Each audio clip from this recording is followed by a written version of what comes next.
So now that we have that out of the way, we can take a look into how we can compile a Python module and how we can load it up in Python and use it. So for this, I will go into our module.cpp file, and the first thing that I'm going to do is I will include pybind11.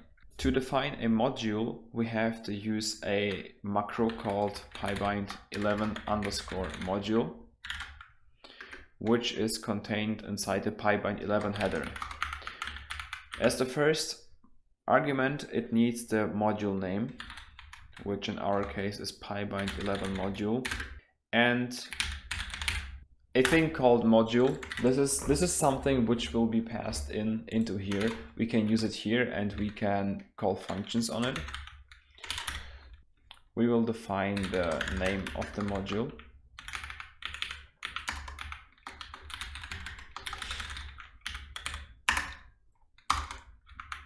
And now we want to bind a C++ function to it. In order to do this, we have to first create a function. We will call it, say hello, it's void, but it will print something to the screen. So we need to include stdio, and we will print hello world. So in order to expose this to Python now, we have to define it inside the module. For this, we can do the following. We say def, and we give it a name and a function pointer.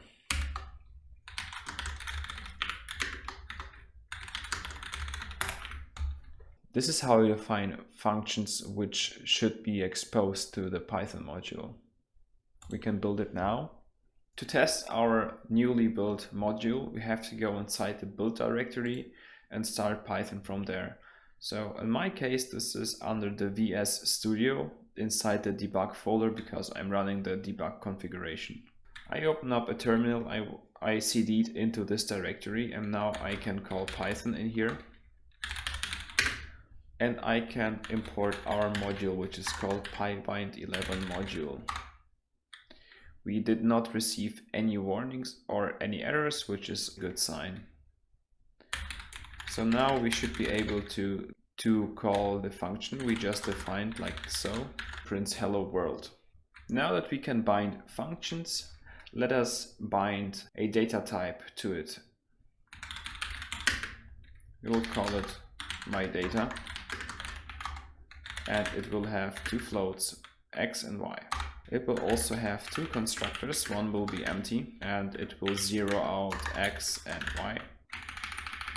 And the other constructor will take in two floats, which we will initialize our fields to. In order to expose this now to pybind, to the Python module, we can do the following.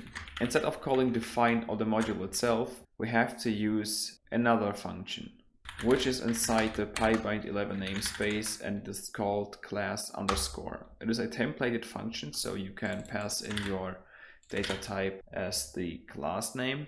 In the constructor, we have to give it the module and the name under which we want to expose this to Python.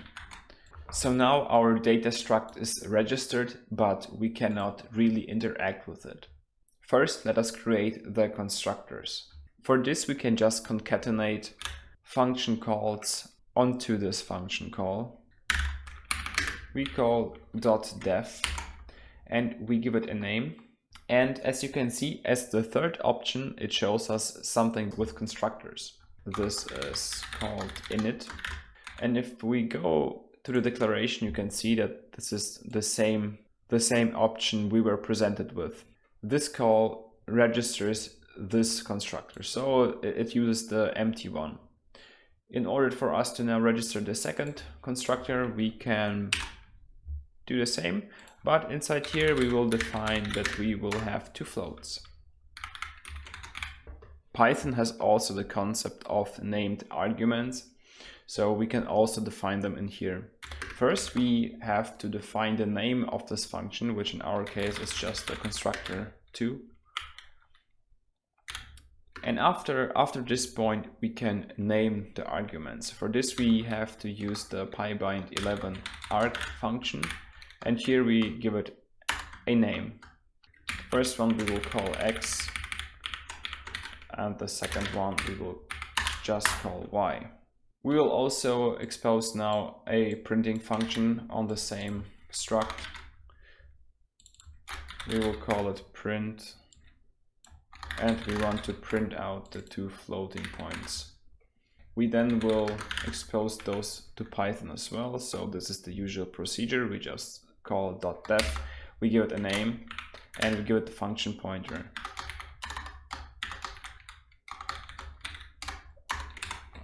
I did not define this. Let us rebuild and let us open up the module one more time. Python, we import our module pybind. We instantiate one of our data structs. pybind11 module, my data. One with the empty constructor, and the second one we will construct using the second constructor, and we will make use of the named arguments, and x equals 2. Alright, now we can call the print function on the first variable and on the second. And as you can see, it worked. We passed in the 2 for the x as a named argument and 5 for y, and it put it into the right place. And now we can provide access to the fields of the data struct as well. We do this by saying define read-write. We provide it with a name. It is called x, and we give it a pointer to the fields we want to expose. So it's the x, this will be the y, this is the y as well. Now we can recompile it and rerun it, but first let me exit this out. Now we compile and we rerun Python. We import our module. We create one data struct. And we will just say 3 and 6. Oh, I mistyped. Data.print 3 and 6, so this is correct. And we can just go inside here and print the variables also from inside Python, which is cool. Now we can also we can assign the values, and we can print, we can call print again, and it works.